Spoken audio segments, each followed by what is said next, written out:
Hello friends, मैं आपका दोस्त आर.के. सिंह और आप देख रहे हैं आर.के. सिंह एकेडमी। आज के नए वीडियो में आप देखेंगे ये दूसरी वीडियो होगी रसिया यूक्रेन की वार की स्थिति में, यानी विश्व किस स्थिति जा रहा है युद्ध के हिसाब से देखा जाए और अभी तक का जो वस्तु स्थिति है रसिया और यूक्रेन के युद्ध का, उसको मैं समझाने की एक बार फिर कोशिश कर रहा हूँ कि क्या ऐसा रीजन है, कारण है कि महीने हो गए, महीनों दिन हो चुका है और इतनी बड़ी अलग अलग से हथियार से भरे हुए देशों के बावजूद भी युद्ध इतनी लंबी खींच रही है। ये भी एक सोचने का विषय है। क्या ऐसा कारण है कि युद्ध को बाइलैटरल बात करके उसको समाप्त नहीं किया जा रहा है, शांति की ओर क्यों नहीं जा रहा है कंट्री? बहुत सारे ऐसे रीजन हैं जो आपको मैं अभी बताने की कोशिश कर रहा हूं। तो पहले मैं बता दूं दो देशों की ये जो राजनीतिक स्थिति है, रसिया की राजनीतिक स्थिति और यूक्रेन की राजनीतिक स्थिति। रसिया के जो राष्ट्रपति हैं व्लादिमीर पुतिन 2030 तक राष्ट्रपति घोषित हैं, देश के प्रधान सेवक घोषित हैं संविधान में चेंजेस करके।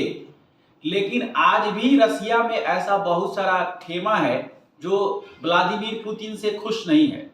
लेकिन कहा जाए कि स्थिति ऐसी है कि जो डेवलपमेंट एक अपने आप में बात है, वो बहुत बड़ी बात है। उस डेवलपमेंट के हिसाब से कच्चा तेल का कुआं होना, अच्छी अच्छी कंपनियां होना, वित्तीय स्थिति सही होना, अच्छे अच्छे डिफेंस सिस्टम्स होना, ये सब रसिया की बहुत बड़ी ताकत है। और इस ताकत के गुरूर में रसिया अभी भी भूल चुका है कि क्या इसमें विश्व के बाकी देशों को झोंकना चाहिए या नहीं झोंकना चाहिए। यूक्रेन ऐसा छोटा सा जो देश है, इसी से कटकर बना हुआ है। उसमें जो भी लड़ाइयाँ होती है उसके नियम होता है कि मिलिट्री जो होती है उसके जो भी ठिकाने होते हैं उस पर आप बम्बार्डिंग कर सकते हैं, उसको बर्बाद कर सकते हैं। आम जनता को मानवीय आधार पर आप डिस्टर्ब नहीं कर सकते हैं। लेकिन आप बहुत सारे युद्ध के बारे में पढ़े होंगे, सुने होंगे, और ये भी युद्ध के बारे में इसकी कोई गारंटी नहीं है कि दो देशों के बीच में युद्ध हो, दो राष्ट्रों के बीच में युद्ध हो और वहां के लोग वहां डिस्टर्ब नहीं हो। संभव ही नहीं है।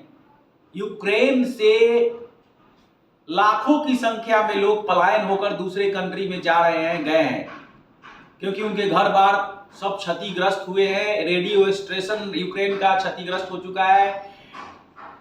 खार्किव और कीव दो शहर है सबसे इंपॉर्टेंट यूक्रेन का।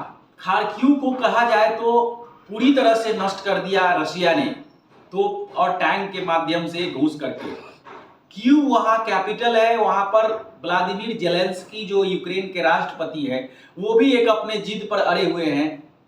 समझौता दोनों तरफ से होती है और बात अभी भी समझ में नहीं आ रही है कि यूक्रेन के जो राष्ट्रपति हैं व्लादिमीर जेलेंस्की क्यों नहीं बात करने के लिए राजी है, क्यों नहीं रसिया की बातों पर अडिग है, रसिया की बात जो कर रहा है उस पर वो समझौता के लिए राजी हो।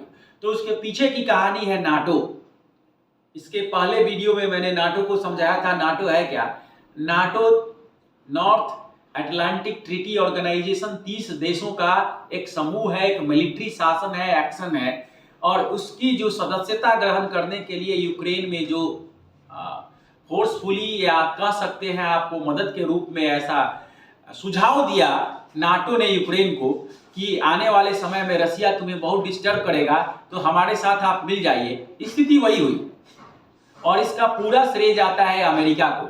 अमेरिका विश्व में एक ऐसा अपने आप में देश है जो मैक्सिमम टाइम तक दो राष्ट्रों को लड़वाते रहता है, जिसको कोल्ड वार कहते हैं। स्थिति वही बनी हुई है। मुझे आज भी समझ में नहीं आ रहा है कि क्या सही है क्या गलत है। अमेरिका के राष्ट्रपति जो बाइडेन कह रहे हैं कि रूस के राष्ट्रपति जो है व्लादिमीर पुतिन हत्यारा हैं, कसाई हैं। हमारी देश की भाषा में कसाई कैसे? बहुत सारे यूक्रेन के लोगों की हत्या हुई है, उसके रिस्पॉन्सिबल हैं, जिम्मेवार हैं। जिम्मेवार तो और भी देश के लोग हैं, अकेले वही जिम्मेवार नहीं है। तो ये स्थिति को देखते हुए देखा जाए कि कहीं ना कहीं युद्ध समाप्त हो तो बेहतर हो। 32 डेज 1 मंथ से ऊपर हो चुका है और कहीं ना कहीं ये युद्ध कहीं रासायनिक युद्ध का रूप न ले ले वर्ल्ड वार का रूप ना ले ले, जिसमें दुनिया के और भी देश इसमें शामिल हो जाए और पृथ्वी नष्ट हो जाए। जिस मानव कल्याण की हम लोग बात कर रहे हैं, डेवलपमेंट की बात कर रहे हैं, वो धड़ा के धड़ा रह जाए ऐसे। तो ये अपने आप में सोचनीय विषय है। कहीं ना कहीं बायलैटरल बात करने की अभी जरूरत है, यानी 2, 3, 4 देशों के लोगों को बात करके इस पर समझौता करके इसको खत्म करने की जरूरत है। बहुत सारे ऐसे विवाद होते हैं जो आपस में 2 लोग ना कंप्लीट करके तीसरा लोग समझौता करके उसको समाप्त करते हैं। तो ये स्थिति अभी है और अभी बहुत नुकसान है। मैं बता दूं आपको यूक्रेन के बारे में, सनफ्लावर का नाम सुने होंगे, सूरजमुखी। दुनिया में नंबर 1 सनफ्लावर की खेती होती है यूक्रेन में। यूक्रेन एक ऐसा कंट्री है कि बहुत सारे यहाँ पर खान खनिज संपदा है। दुनिया में सबसे ज्यादा डॉक्टरी पढ़ाई होती है, सस्ते लेवल पर पढ़ाई होती है यूक्रेन में। यूक्रेन, हमारे यहाँ से बहुत सारे लोग यूक्रेन डॉक्टरी एमबीबीएस पढ़ने जाते हैं। इसका रीजन क्या है? सस्ते दर पर पढ़ाई। ये अगले वीडियो में मैं आपको बताऊंगा कि क्यों भारत के लोग डॉक्टरी की पढ़ाई दूसरे कंट्री में पढ़ने जाते हैं।